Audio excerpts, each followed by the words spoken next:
This is 93 Million with Doug Andrew. Welcome to 93 Million with Doug Andrew, where we talk about how to optimize your assets, minimize taxes, and empower the three dimensions of your authentic wealth. My name is Greg Dukowitz, your host, facilitator, and lover of donuts. And in today's show, we're talking about how much money you should be saving, the Social Security gap, and multipliers within IULs. Yeah. And we are joined by the OG of properly structured IUL, New York Times bestselling author, and the author of The Laser Fund, and a man who loves a good dad joke, Doug Andrew. Again, great to be here.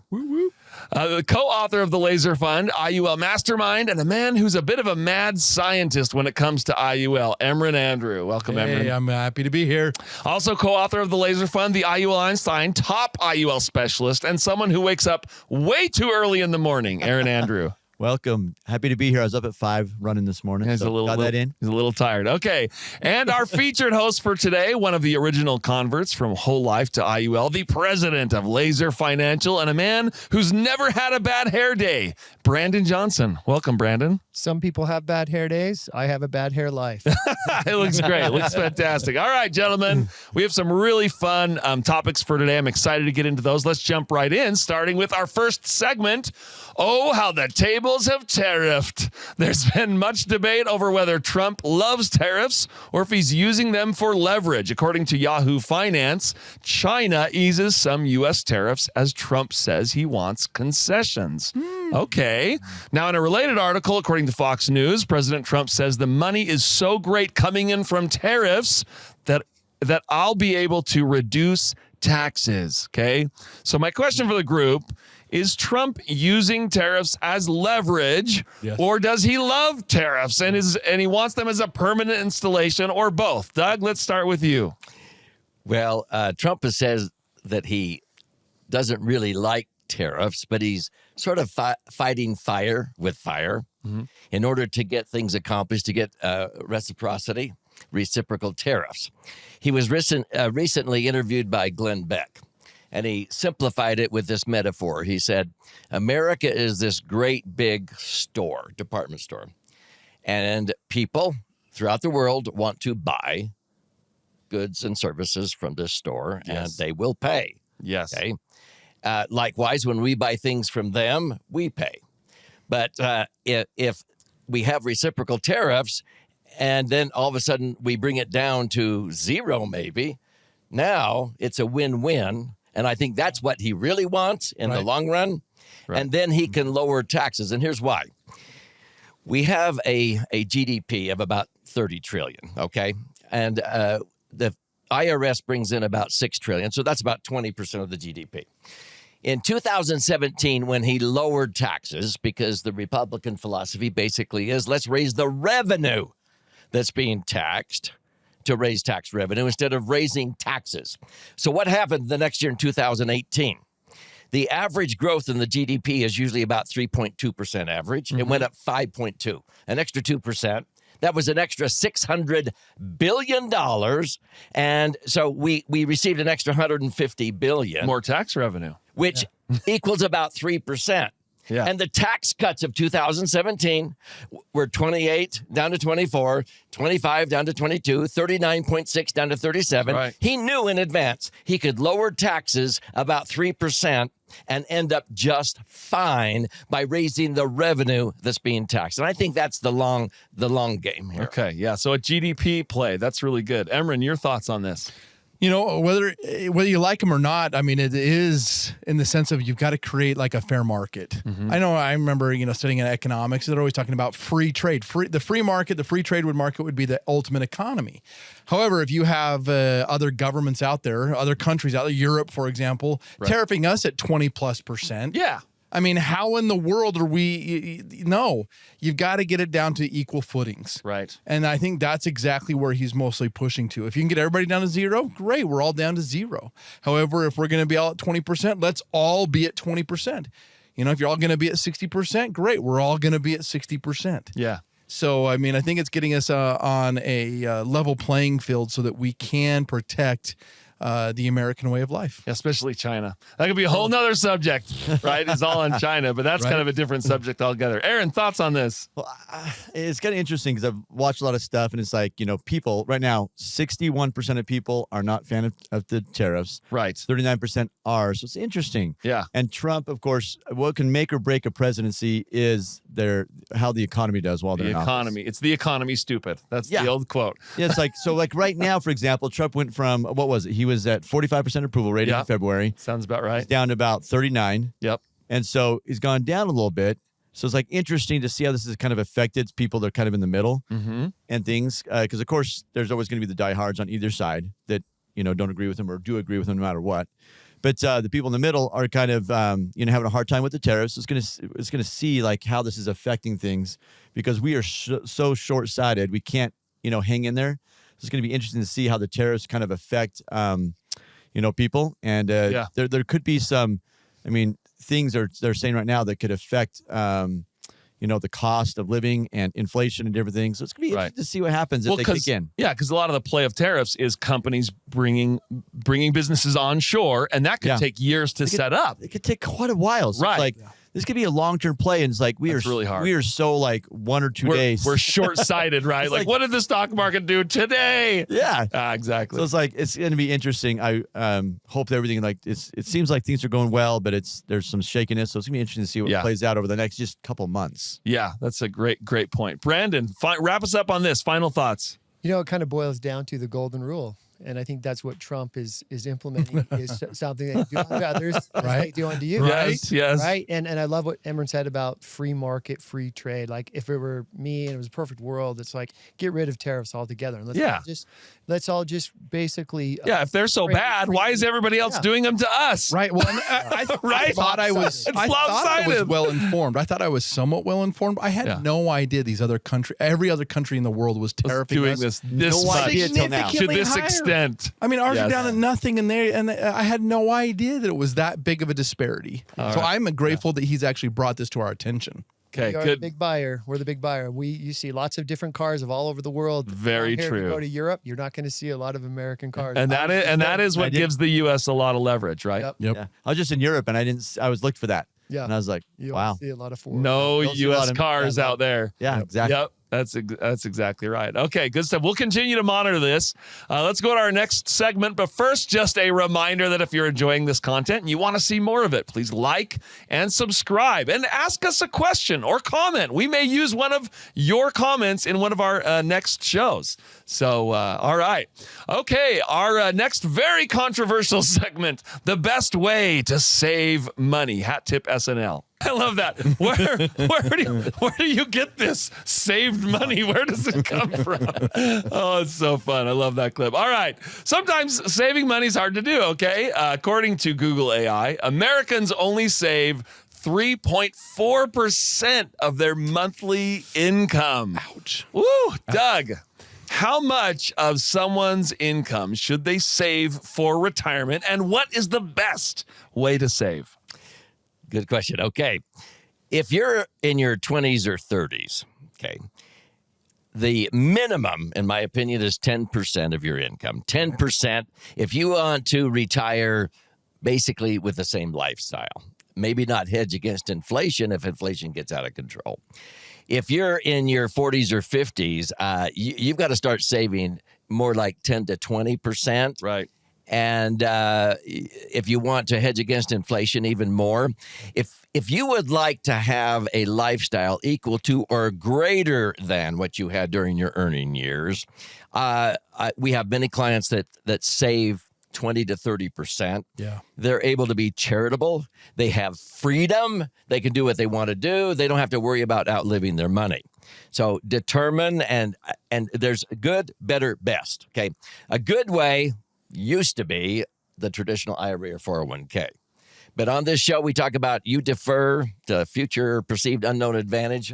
Taxes will likely be higher. A better might be paying tax on the seed money, but enjoying the harvest without tax, like a Roth. But the best way is totally tax-free, and I'm sure we're going to talk about that one. Yeah. All right. Well, Emron, according to a 2024 Vanguard report, 41% of Americans who contribute to a 401k are saving more than the employer match. What do you think about the 401k employer match, and should workers contribute more than the match? Should they contribute the match? I don't know. What do you think? Well, I think I've talked about this before. An IRA or 401k is not a sole proprietorship. It's a partnership. And who's your partner? Very true. Uncle Sam. Uncle Sam, the government. Talked about that many times. So if you're like, you want to put more money into a partnership with the government, then otherwise you might want to rethink your thinking. Right. Right. I mean, let's think about how we can regain. I talk about this all the time. One of the greatest secrets is how you can reclaim choice and control. And so sticking more in, I mean, I don't mind people putting it up to the match, but oftentimes, I mean, that's one of the very first pieces of advice I usually give is, hey, let's look at rerouting, being smarter with anything over and above the match. So if you're putting in, I want to applaud you. If you are saving more than your match, job well done. You're disciplined, you're saving. That is a good thing.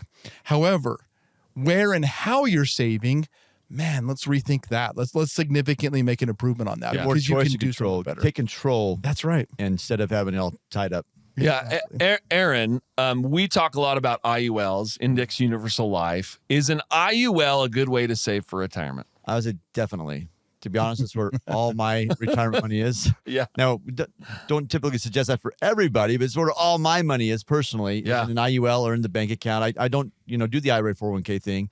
The reason being is inside the IUL, your money is growing tax-free. Now, any money you put in is after-tax dollars, right? Right. Establish that.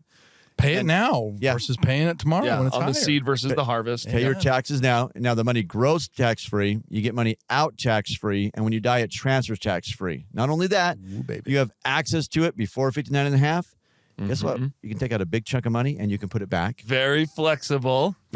For our business owners out there, right? Very flexible. And then you could also, of course, be able to, not lose when the market goes down. Yep. Indexing. Tax-free, death benefit coming along for the ride. All those features are so beneficial to be able to have access, tax-free. And so it's our favorite place to put money for retirement. Multipliers. It checks all the Potentially multipliers, which we're going to talk about in a later segment. So stay tuned for multipliers. Brandon, wrap us up on this. IUL, saving, general thoughts, anything you want to wrap us up on. What are your thoughts? Yeah, I'm actually blown away with 3.4%. I mean, that's low. That's low, right? Low. I couldn't read that. So I think fundamentally, if you can create or establish like a forced savings plan, like I love plans. I have them set up for my kids where every month it just goes into a plan. Yeah. And it's you set it, you forget it. And even for yourself, if you're younger, just get something where it's like it just automatically drafts. You don't have to think about it. If you have to think about it, it's hard. That's like, hey, do I buy the new golf clubs or these new shoes, or do I save, this month? Like, get something that's a forced savings, and then you can ramp up as you get older. Yeah, I think it was Napoleon Hill, wasn't it? Think and Grow Rich. Pay yourself first. He talked about paying that first 10%. Pay yourself first. Get that paid, and then move on. Yeah, very good. Very good. Okay, the great Social Security gap. Will it exist for you? This is such a great question, you guys. It has so many ties to other subjects and things that we talk about.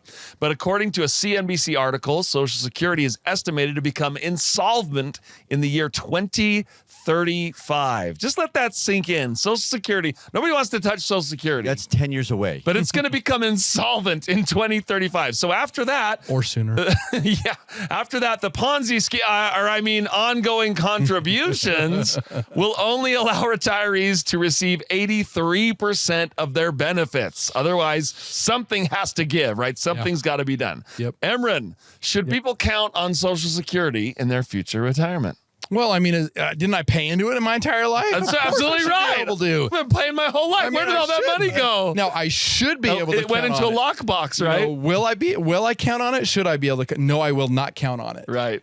I will not count on this. I've been preaching this from the day I started with my dad. Yeah. I'm looking at it, especially our generation.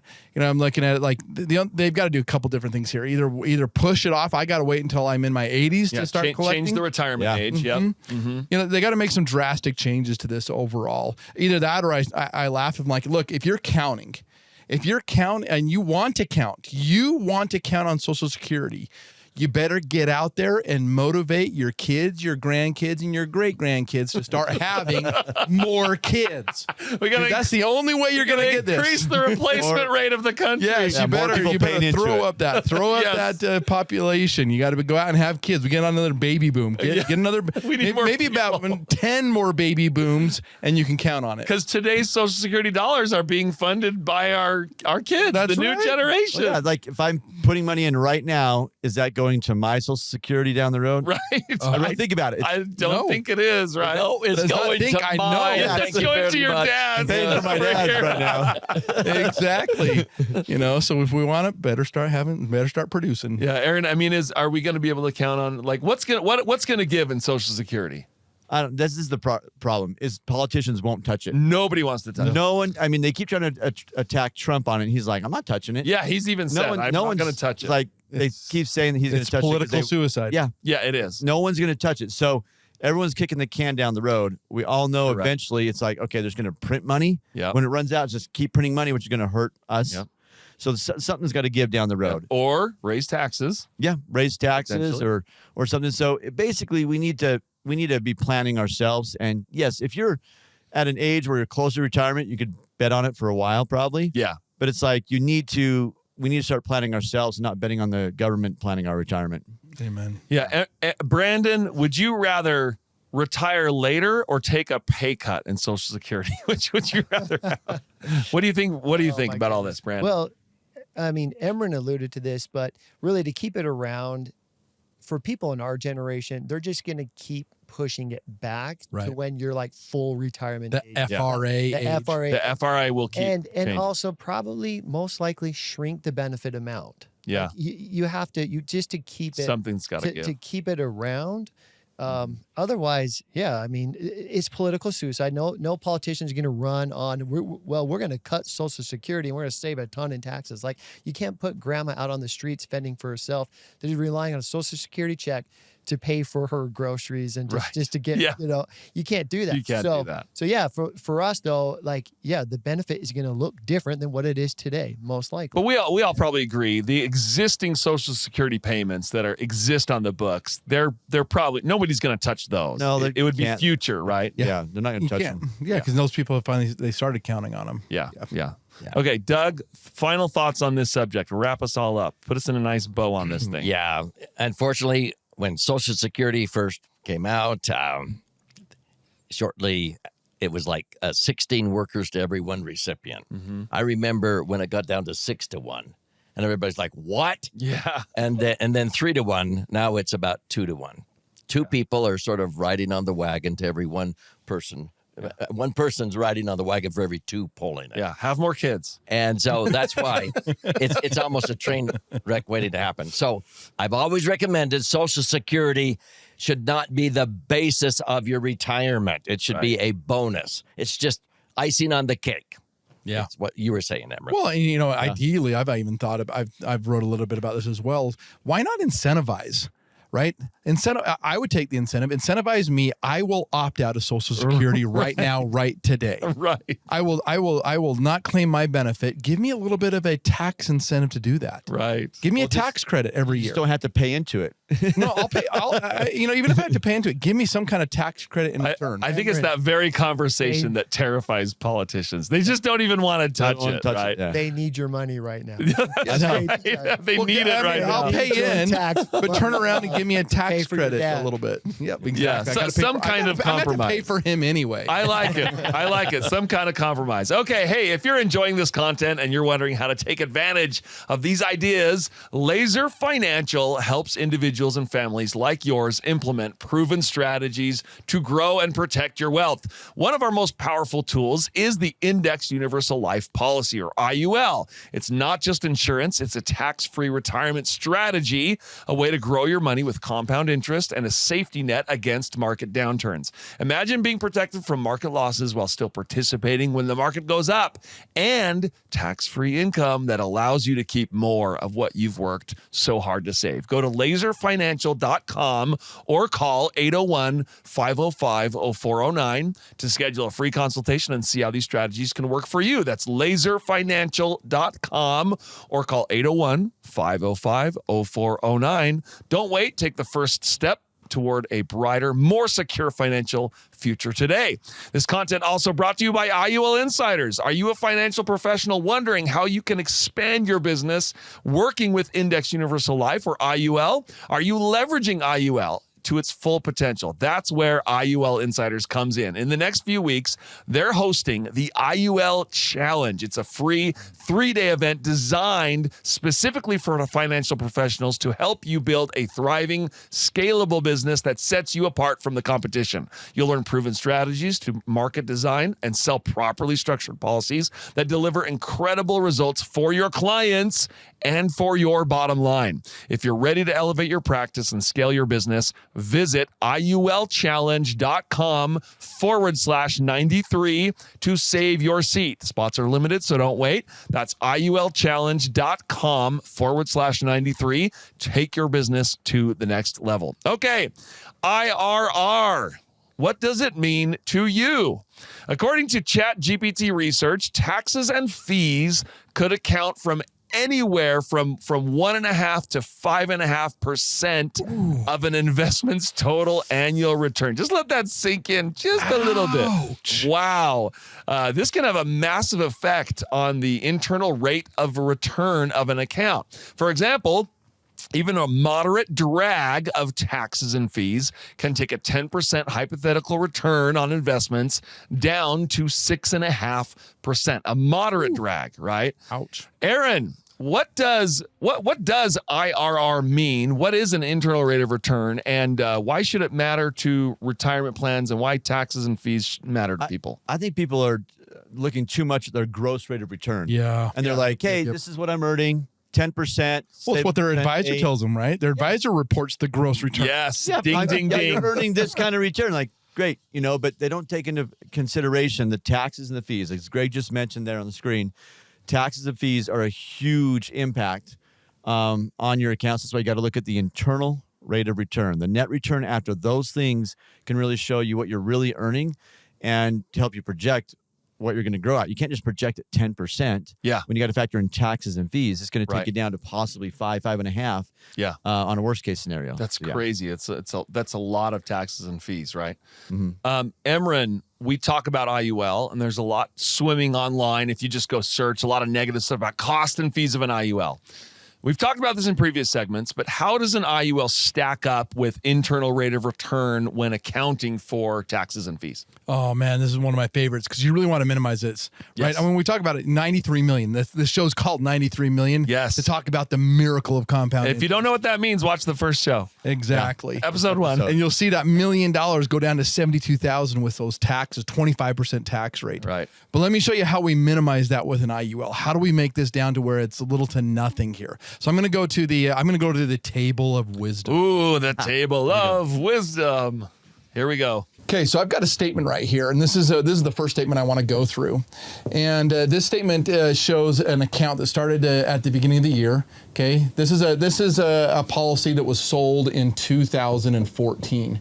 Okay, that was 2014, $700,000. It grew to $740,000. Okay, now when we look at this here, we've got let's look at the expenses. 'Cause that's what we're talking about. Yeah. Is what do the expenses drag on this? Okay, so we've got our expenses right here. We've got $5,000 there and $90 there. So in order to get the internal rate of return, it's pretty easy. Let's see what this is let's see what this is costing in this given year right here. Okay. Okay, so I'm going to take the $5,366. Oops. Okay. 5,366.15, and we're add the $90. Going down to the cent. Yeah, we're going down to the penny on this, man. Right? This is great. And now we're going to divide that into our year-end return. So Yeah. the year-end balance, $740,325.70. When I hit equals there, you're going to see that's 0.007.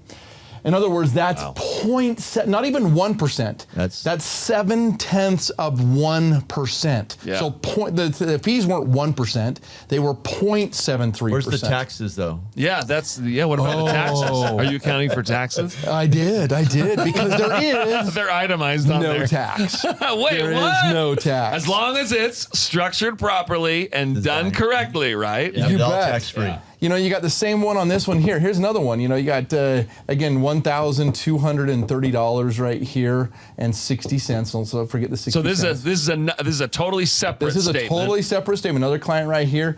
Okay, they've got total fees that year of $1,320. Okay, their balance ended at $391. So divide that by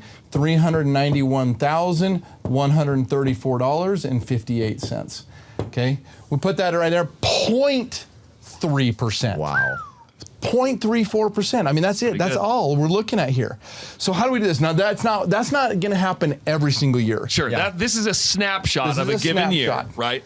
Correct. And the nice thing is the coolest thing about an IUL is the longer you stay in the IUL, the cheaper it gets. Right. So when do I need my money the most? Do I need my money the most right at the beginning, or do I need my money to last as long as possible? For most people, it's in retirement. Yeah, right? later on. Yeah. And so it just keeps on getting cheaper and cheaper. So that's right here. This is where you kind of look at it right here. Your internal rate of return just keeps on improving right here as I pull this here. Okay. You got your internal rate of return right here. Yeah, it's not looking very pretty in year one. Right. But as you pull this in, as you look at this here, we pull it up and we pull down right here. This is where I can get the internal rate of return at 5.88%. Yeah. In fact, actually, let me get that. And this is a gross return of what? So this is showing a gross return of. Yep. So if we go up here, we're going to pull up right here. The gross return right here is showing 6.33. Okay, 6. So if you have 6.33, but my net internal rate of return right here, as I scroll down, is 5.88. Okay, so 5.88.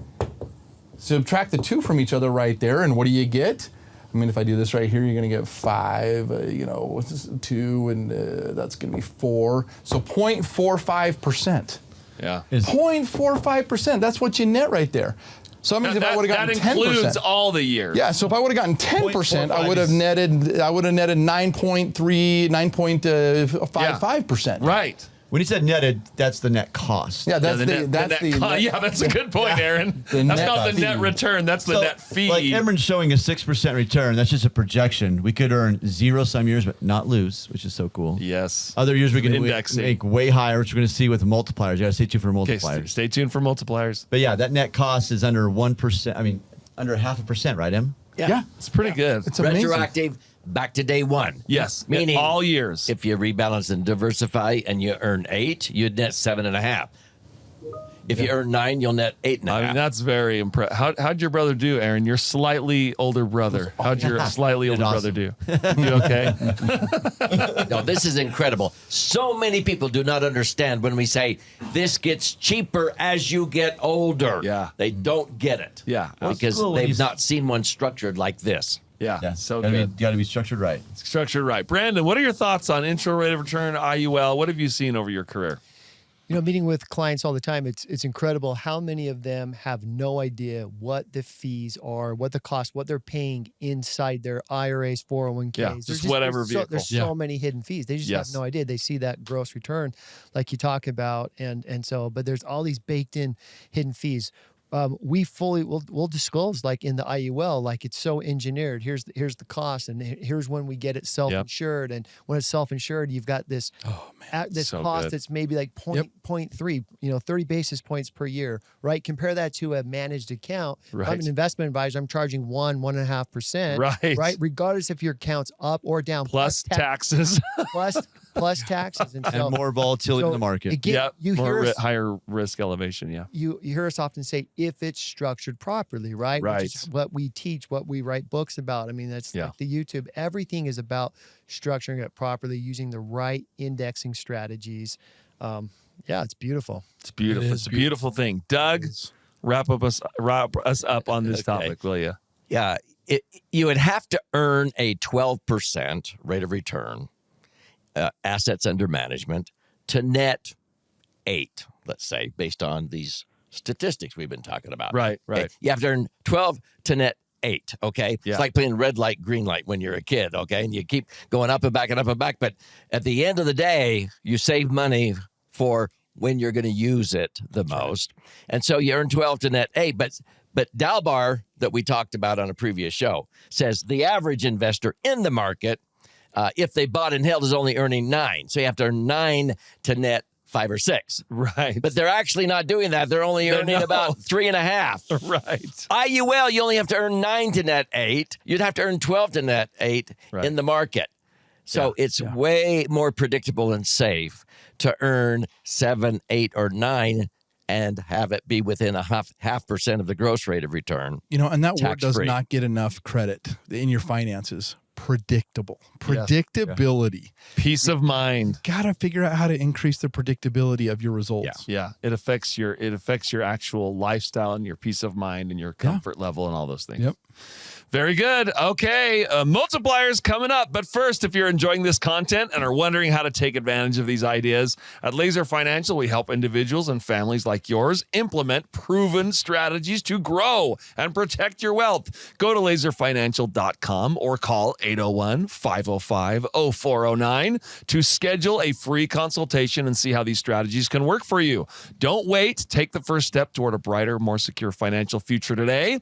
And if you're a financial professional tuning into the show and you're wondering how you can expand your business working with Index Universal Life or IUL, join us for the IUL Challenge. It's a free 3-day event designed specifically for financial professionals who want to master the art and science of IUL. Visit IULchallenge.com/93 to save your seat. Spots are limited, so don't wait. That's IULchallenge.com/93. Take your business to the next level. And now for the podcast question of the day. Okay, so at Yusuf Suda 4234 YouTube user, okay, all right, said, invaluable content as usual, gentlemen. If you can go over how participation rates and multipliers work in one of your next episodes, that would be great. Well, what a coincidence. Here we are. Yusuf Suda 4234, whatever YouTube user. All right. Brandon, why don't you get us started on this subject? What are multipliers and participation rates for that matter? And how do they work within IULs? Great question. Something that we love to talk about.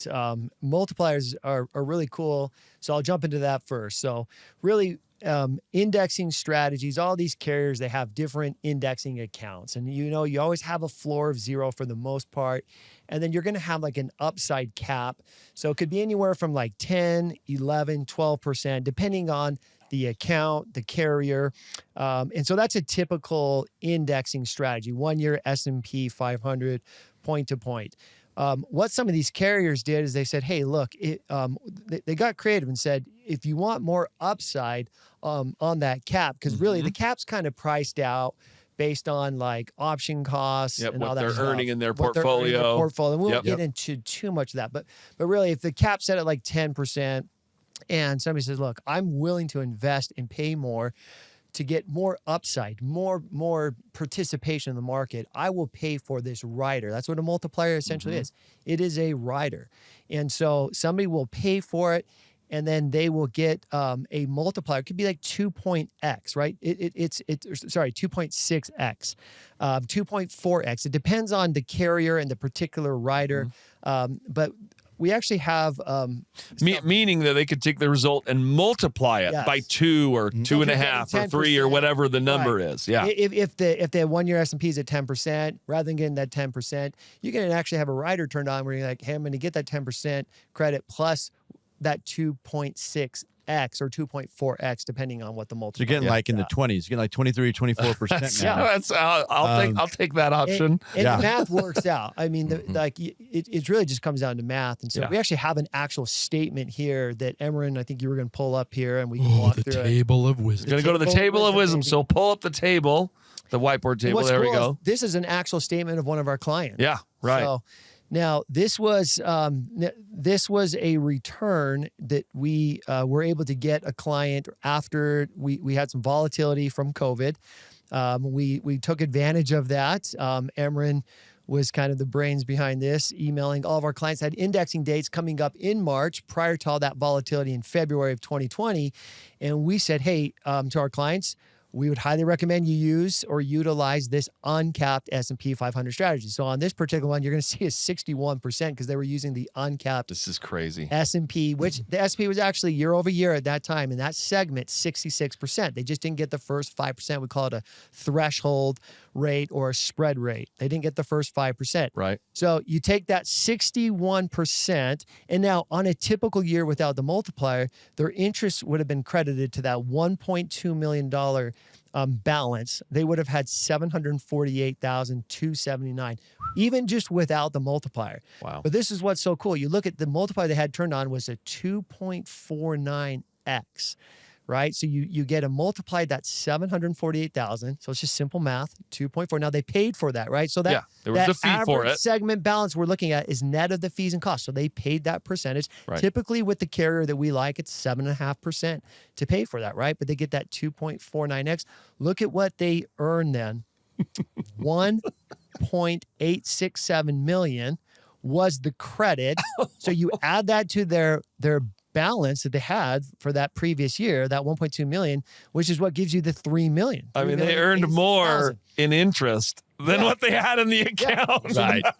You're investing more money. You're paying more money to have more upside and more participation in the market. That's basically it. You're saying, hey, I know the cap's at X amount and I want to get more, so I'm willing to just shove a little more money into this policy to get that upside. It's tax-free, right? So that $3 million, that's where they reset. They're resetting for the next year at $3 million. That is locked in as principal. Yeah, they can never lose. If the market crashes, what? Yep. Yeah, Aaron, 50% or whatever, they don't lose that, right?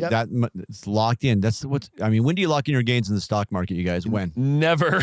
Never. You sell, ever. Yeah. sell, If you right? sell. So Yeah, if you sell, that's a good point. in these things, in IUL, you lock in your gains every year unless you have a 2-year or a 5-year strategy. Sure. Yep. You're locking your gains every year, so if the market crashes, you can't lose those gains. It's so cool. But Right. these multipliers are so awesome. Just a couple months ago, we were getting there's different index accounts, but some just got like 44, 30% returns in this kind of strategy because of the upside. Yeah, Aaron, I mean, is this an account we should plan? Is this an example we should plan on? I mean, is this No, very this is- typical? this is rare. This is rare, right? I mean, this is because March 2020, everyone go back to March 2020. Yeah, the we know. market crashed, Yep. and then it just like soared after that for 1 Yes. year. Went up 66%. Right. Okay. But 153% after the multiplier. yeah, this is 61% without the multiplier. In a life insurance policy. 153 tax-free. I mean, it's just crazy. But again, if we go back to some of the more conservative index accounts, Yes, bring us back down. we say like some of those accounts, yeah, they'll average, maybe 7, 8, 9%. Right. With the multiplier, net of the multiplier fee, we'll be making like 11, 12, 14, 15%. Yeah. Net of these extra, because it's an extra cost to get these multipliers. Right. You got to pay It's a for it. rider. Yeah. Yeah, it's a rider. So But you can go ahead. Oh, What I were you should going say to say? you can turn it on or turn it off, right? Yeah, Sometimes you can just, if you're approaching Yeah. the market as, hey, I think this is a great opportunity to use it. Yes. So you're not like locked into it for the like every year for the life of the it's something you decide on every year. okay, I got a client right now. Yeah. He's about to retire. He's like, I'm getting a little nervous with the multipliers. I think I'm going to turn it off. That's great. You can turn it off. Turn it off. He's like, wait a second. My 2-year account, I just got 51% return, right? With the multiplier. Instead of getting 17, he got 51%. And I was like, yeah, you got 51. Minus the cost, a little less than that. But he's like, okay. Maybe I'll rethink. What do you think? What did we just calculate the 5-year account doing? March boy, of 2020, the March 5-year of 2025. What did it just do?